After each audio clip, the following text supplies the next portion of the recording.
sa Catechism of the Catholic Church, paragraph number 678, na it talks about the general judgment where Christ will come in glory to judge the living and the dead, and each person will be judged according to their deeds. So sa ato pa mga igsunan, sa katapusang hukom, ang tao, sa katapusang hukom, hukman ang tao, sumala sa iyang binuhatan. So, wala kita isupak ni anak mga igsunan. Apan, ato usab timanan nga kung basahan nato ang balaang kasulatan, dunay duha ka klase sa paghukom. Una, mo kining gitawag na individual judgment, o sa lain nga term, particular judgment. Yang ikaduha nga klase sa paghukom mo kining general judgment. Babasa kini nato diha sa Catechism of the Catholic Church, paragraph number 1021 paingon sa 1022. So pangutana, asa man mabasa sa Biblia nga dunay individual judgment o particular judgment? Diba?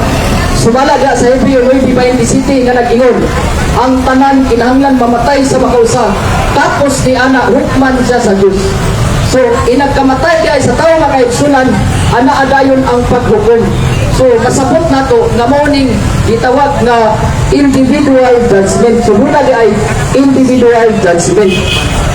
Unya, daghan namang nangamatay, asa man to sila padulong. Asa man to padulong tong mga kalag nga dunay gamay mansa sa sala. Unya, inagkamatay man diay sa tao, hukman tanggayon sa Ginoo. So masabot nato mga igsunan nga adto dito sila padulong sa purgatorio kung sila adunay gihambing nga mga gagmay mansa sa sala. Aron sila pagalinisan o pagahinuan, aya sila makasulod sa langit. So ang Mateo 25:31 paingon sa 36, ini di ay nga klase sa paghukom nga gisgutan dinhi mao kining gitawag nga general judgment. So nagtungod ay usab kita ni anak mga igsunan. So, dili tinuod nga langit ra o impierno ang bulnan sa kalag sa tao kung duna nga gipanudlok sa atong mga kaigsunan nga mga protestante. So, dili na tinuod. Aduna gyud purgatorio. Pero, timan-an nato mga kaigsunan nga ang purgatorio is a temporal punishment o pasapot temporary ra nga silot. Pero pag abot sa final judgment, wala na yung purgatorio. Maundang na ning purgatorio mga igsunan. Pag-abot sa final judgment o gitawag o general judgment. Unya, sa ikaduha nilang pagsupak mga igsunan na kini daw sa Santiago 2:10 na ang naglapas sa bisan unsa sa bisan usa lamang kasubok sa balaod nakalapas sa tanan, tinuod man ni mga igsunan. Ang tudlo sa atong simbahan ini sumala diya sa Catechism of the Catholic Church, paragraph number 2063, explaining that whoever keeps the whole law but fails in one point has become the guilty of all. So, moto nakasulat nga sa Santiago 2:10 nga ang nakalapas o sa kabalaod nakalapas sa tanan. Sumpay, part of the church teachings on the unity of the law and the seriousness of sin.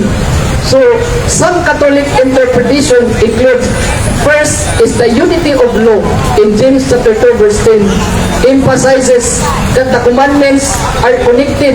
So, violating one violates the authority of the lawgiver, which is the lawgiver is God. So, second, sin and salvation. While not all sinners are equal in gravity in James chapter 2 verse 10 points out that any sin, so kasabot, bisag unsang sala, separates a person from God. Mahilayo ang tao sa Ginoo. So example ani nga sala mga igsunan is gitawag sa simbahan nga mortal sin and venial sin. So if we say mortal sin mga igsunan, kung moingon kitag mortal sin, nagpasabot nga mga dagkong sala o bugat na sala. Example na is abortion o paglapas sa napulo kasubok. O ikaduha kining venial sin, nagpasabot ng mga gagmay nga sala. Example niya na kanang wala gituyo ka sala pero nabuhat niya mo nga kabalo ka nga sala.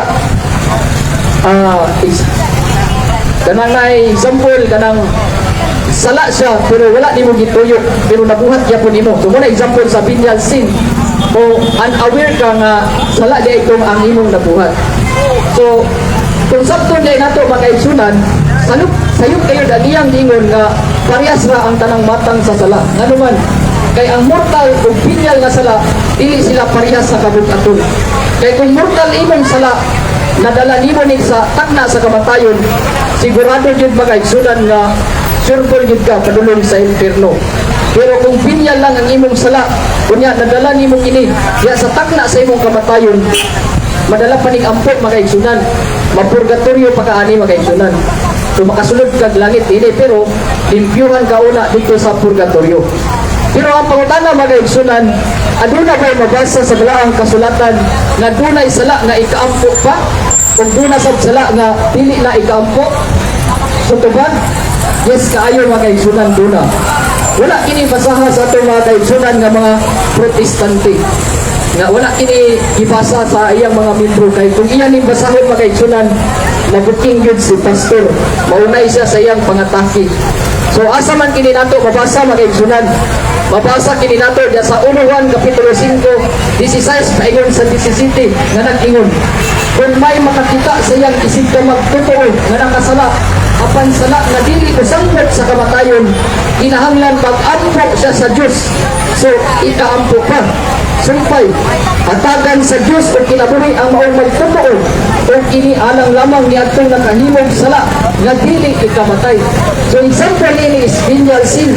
So naade sala makaigsunan nga dili ikamatay nga ikaampo pa. Wala mga venial sin.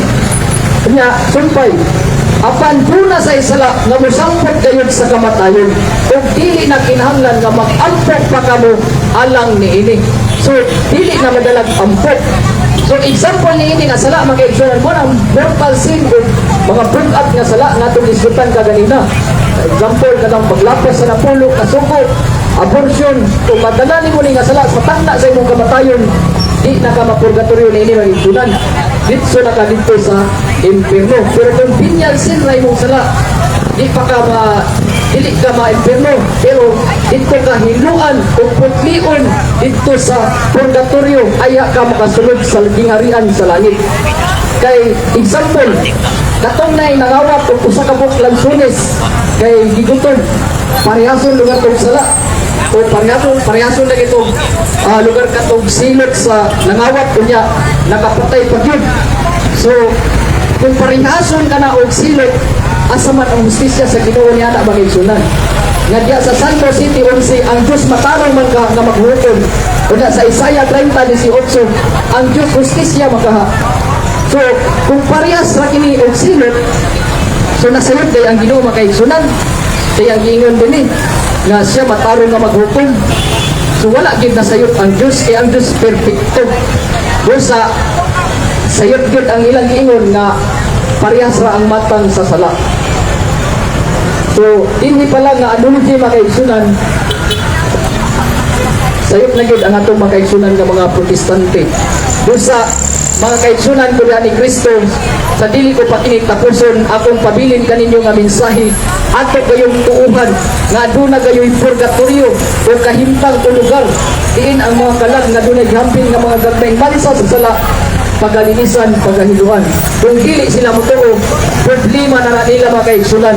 Pasensya gid mo, mga igsoon o mga protestante, inig atubang ninyo sa Ginoo, Hebreo 9:27, inig kamatay sa tao bukong.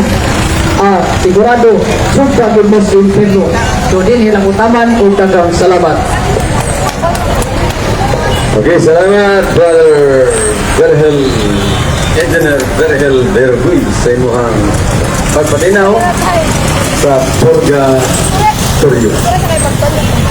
So dito kayo na naagyoy dapit nga dili langit o dili usap impierno. So sa atong pag-eskwela isang gigala, kung uli kita sa mga diksyonaryo, labi na ka ng Oxford American Dictionary, kiingon din na purgatory, a state or condition in which souls undergo purification by temporal punishment.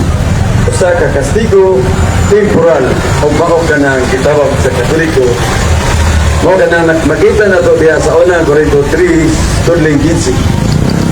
Nel, ikaw sa Nel, unang kanta na Angel. Sige na Nel. Kanta sa Nel, kanta. So patawag sa tag. Sayaw. Masaya ra.